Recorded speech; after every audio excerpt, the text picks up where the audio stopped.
How to buy a Rothschild token. So I guess this is the right name.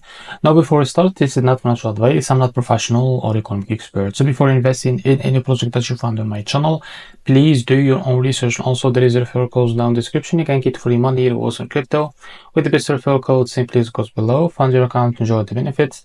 Check them out in the description. Now, before going on by this token, make sure to check their account and keep following their updates about this token. Go and engage with their community. As you can see, they have a big community there.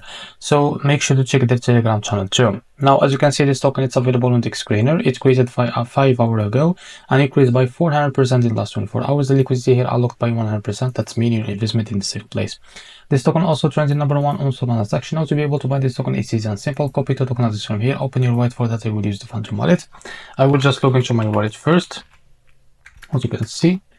So here, click on swap. Now make sure that you have enough Solana on your wallet. Now click here and paste the token on it. So as you can see, this is our token. Click on it, and here's how much you want to buy. So here you will be able to see how much you receive. Now after that, select provider, for example, Jupiter, and make sure to read all of that information here and click on swap. So after that, you will be able to redirect to the Jupiter provider page to be able to buy this token. So if you face an issue, go back to this page and switch the slippage from here, as you can see, or custom, because most of issues came from the slippage, and after that you can be able to buy this token without any issue. So this is how to buy a Rothschild token. If you found this very helpful, please like and subscribe. See you in the next video.